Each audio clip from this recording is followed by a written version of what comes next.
Welcome back everyone to Notebookcheck Tech Reviews. We've got the MSI GT72VR Dominator here. It's the latest with Kaby Lake with a 16 gig RAM setup here. Full HD matte screen. In this video we'll take you around the device. We'll talk about the keyboard, battery life, performance, show you some of our test results, go over the ports, and I'll even show you inside. But first, let's take a quick overview of the MSI GT72VR Dominator.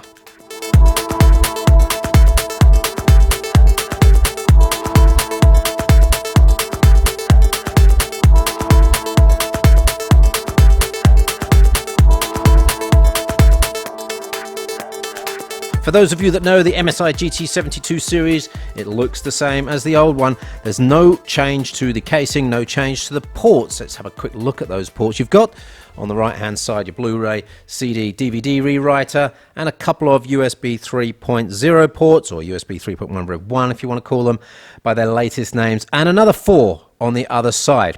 There's also a 3.1 Rev 2 here on the back. That's a USB-C type connector, display port, HDMI, and a full gigabit Ethernet port. There's the power port there. On this side, you'll see the 4 USB 3.1 Rev 1 ports, the 4 audio input output ports, and an SD card reader, which is right up there with the best, over 200 megabytes per second read off that with a Toshiba SDXC 64 gigabyte card. Now, surprisingly, that panel is a TN panel in that angle there. You'll probably see that it's not brilliant on the viewing angles, but that's the only bad thing about this panel, because it is matte. It has a great contrast of over 1000 to 1. When we calibrated the colors, and you'll find the ICC file on the full reviews that you can download and use to set up your GT73, we got excellent color and grayscale deltas. We also see 100% of sRGB being covered and 75% of Adobe RGB. So that screen really not too bad there. Only the viewing angles are a problem, but if you're sat in front of that, you're not going to worry about it.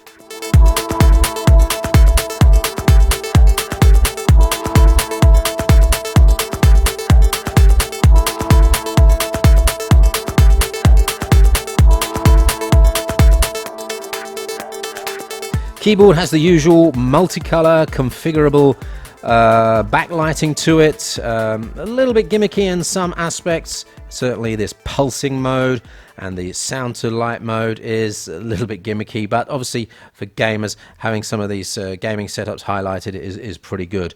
Mouse pad, good. The keyboard, the mouse buttons on the bottom of the mouse pad, not perfect, but at least they're separate, so a reasonable experience there. The keyboard press, the keyboard mechanics, the keyboard click-through is really quite nice, and there's a separate numeric pad on the right.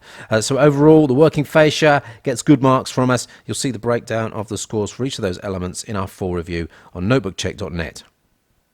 Inside here, we've got a separate SSD for the operating system and a 1 terabyte spinning hard drive. There's a second space for a hard drive, but no header on it. So in this model here, no header for a second hard drive and no header for a second SSD. So you're stuck with just one SSD and one hard drive. Skip forward to later in this video where I take the back off it and I'll show you a look around the inside of the GT72. The Intel Core i7-7700HQ is giving us excellent performance. That's a single CPU score on Cinebench, 159. That's one of the best we've seen. The multi, 736 points. Really, really good scores on the processor tests that we did. PC Mark score, 6618. PC Mark 8 is right up there as the best we've tested in this category, 5404. 5404 points on PC Mark 8. The SSD is SATA 3 connected, but you can put an NVMe module in if you want.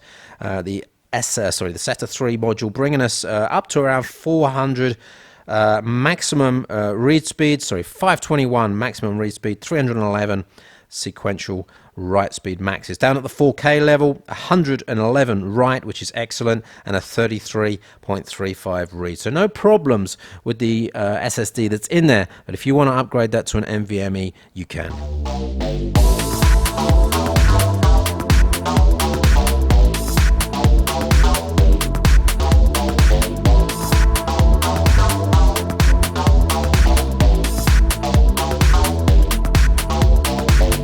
On 3D Mark 11, there's one in the comparison list that we've got there that's more powerful by 1%, the Gigabyte P57XV6, also with a GTX 1070 inside.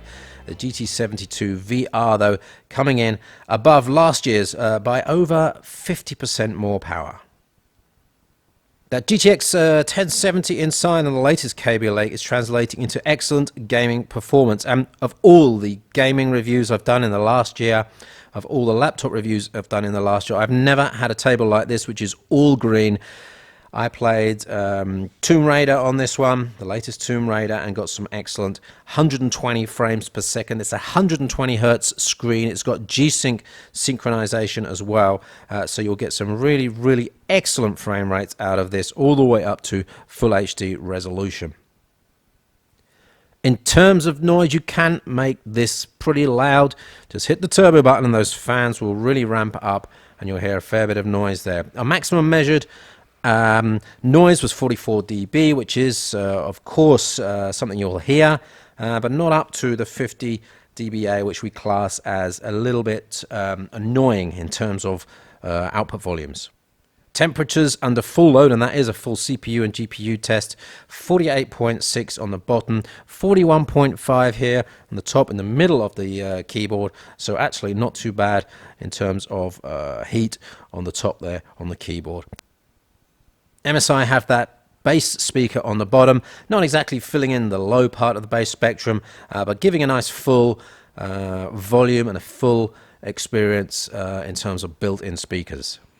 One of the downsides of the GT72 is that MSI have locked the graphics to the GTX 1070. It won't drop back to the built-in graphics on the Intel chipset, and so we see the trade-off there in terms of battery under load, 1 hour 31 minutes, battery surfing 3 hours 50 minutes.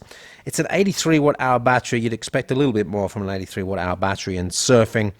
Video playback 3 hours 48 minutes, so not the best in terms of battery life. We don't think that affects this product too much, as it's focused really at gaming, at tabletop, mains connected gaming. That non-switchable graphics would be one of our minus points on this, along with the fact that it's a little bit of a plasticky, movable casing, not really in the typing area, but around the casing you'll feel some flex. You'll also hear that fan on permanently. It's not loud, but it is there all the time. So just to overview the pros for you again, that screen's good with the matte finish. We've got a fairly stable casing, which seems to be fairly well built, despite that little bit of give there. The really good processing power, very high-end processing power. The mix of SSD and HDD, although I have to say that it would be nice if you could drop a second hard drive into that space there. The M2 slot, though, is NVMe capable, so you can swap the SATA 3 connected SSD out for an NVMe module. In theory, you could change the GPU. It's an MXM 3.0 connector for the external GPU. If you need it, that multi-color keyboard backlight is there for you. There's a good audio system, which is really nice with that extra little bit of bass on the bottom of it. The connectivity is good, and it is easily accessible on the inside. It's easy to get that back off, as you can see here. Let's now take a quick look inside that, and I'll show you around some of the parts of the internals.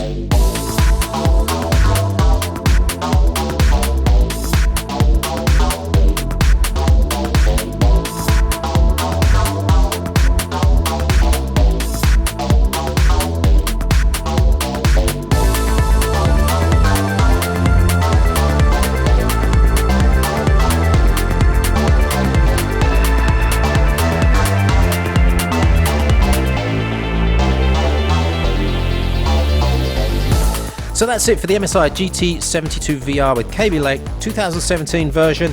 Thanks for watching. Don't forget to like if you got something out of this video. This device comes in at around 2,300 euros. The full review is up on Notebookcheck.com in German, up on Notebookcheck.net in English. Don't forget to check it out. Don't forget to subscribe to the YouTube channel here for notification of more videos. We'll see you on the next one. Thanks for watching.